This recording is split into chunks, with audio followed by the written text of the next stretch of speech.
What do you think of Nigeria? Probably that, but it's actually one of the most diverse countries in the world. Not only is Nigeria the most populous country in Africa with over 200 million people, but it has over 500 indigenous languages. And surprisingly, it also has the third largest English-speaking population. Anyway, before we discuss about colonial Nigeria, here's a brief overview of Nigeria's pre-colonial history. Nigeria's long history dates back to the Nok culture, a civilization that produced terracotta sculptures. Although little is known about them, it's fascinating that the Nok mastered sculpting a variety of materials, including iron as early as 500 BCE.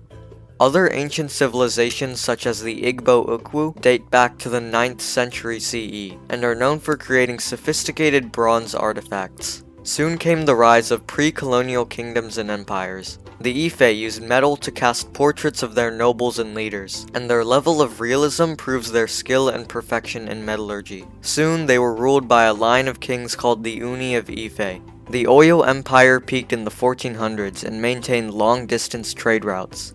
The Benin Empire had a formidable military, and along with their metallurgy skills, they constructed one of the greatest feats of engineering, the Walls of Benin, which enclosed over 2,500 square miles. According to legend, the kingdom Hausaland was ruled by a line of queens. One married a hero from Baghdad in Iraq, and their sons ruled over powerful city-states. Hausaland and the Kanem Bornu Empire were also important trade centers in northern Nigeria. Igboland was a kingdom of delta city-states that expanded their territory by spreading faith through converts. They became a major center of slave trade, which we'll talk about next. In 1804, the Sokoto Caliphate conquered the Hausa kingdoms and captured millions of non-Muslim slaves, becoming the region's most powerful state with over 10 million people. Between the 16th and 19th century, the Atlantic slave trade transported about 10 to 12 million African slaves along the Atlantic Ocean to America in a system of triangular trade. At this time, the Jukan and Igala kingdoms were established, and the Portuguese dominated the early transatlantic slave trade. Soon enough,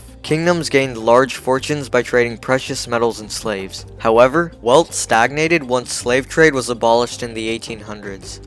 Now that we understand about Nigeria's pre-colonial era, let's discuss about colonial Nigeria. While slave trade continued in the Sokoto Caliphate and during the Yoruba Wars in the late 1800s, the British were trying to stop it. In 1851, the British bombarded the Kingdom of Lagos in southern Nigeria. 10 years later, in 1861, they annexed the city, establishing the Lagos colony and transforming it into a prosperous commercial center. By the 1870s, Nigerian trade became more profitable, and in 1886, the British chartered a mercantile company called the Royal Niger Company to administer the Niger Delta. This was essential in controlling trade on the Niger as well as the vast territories of Sokoto and Borno. By the 1900s, the British conquered all of southern Nigeria and destroyed the walls of Benin during the Benin Expedition of 1897. This was known as a punitive expedition, a military journey that punishes states outside their borders. The expedition also destroyed a millennia of Benin history and evidence of rich African civilizations. The British had several more reasons for colonization. Mainly, they targeted Nigeria for its resources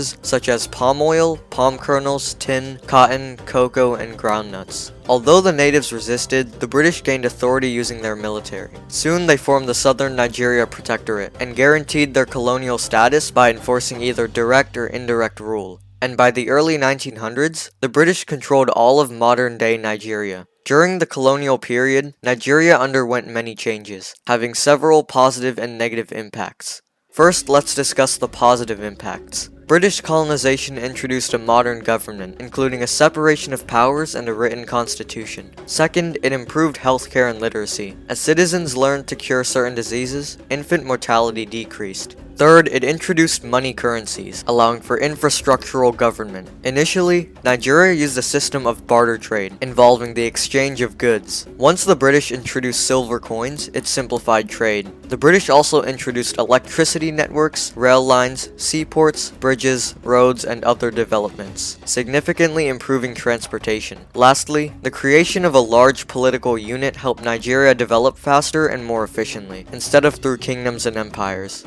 And now the negative effects. Predominantly, the influence of imperialism caused war and conflict, disrupting the country's peace. Colonialism also brought economic dependence and resource exploitation. Aforementioned, the British took the country's resources, causing the natives to depend on them. Additionally, the British controlled native leaders through fear and humiliation, and also carried out slave trade. But along with the loss of land and resources, natives significantly lost their culture and identity. Inevitably, the British imposed their culture, language, behavior, and beliefs on Nigerians. The Protectorate of Nigeria lasted for 46 years before the country gained independence from British rule. During this period, the British governed through indirect rule, so local rulers and Muslim commanders called emirs were given authority, while the colonial government managed business and taxation. In 1960, the First Republic of Nigeria became independent from Britain. Soon in 1967, the Republic of Biafra declared war in southeast Nigeria. Now the sides of the Nigerian Civil War were pretty weird, but it was mainly caused by two conflicts. One, the persecution of the Igbo living in northern Nigeria, and two, control over lucrative oil production in the Niger Delta. Once the war ended in 1970, millions of lives were lost. I hope you learned a lot about the influence of British colonialism in Nigeria. I've linked the presentation in the description as well as a document with all my citations.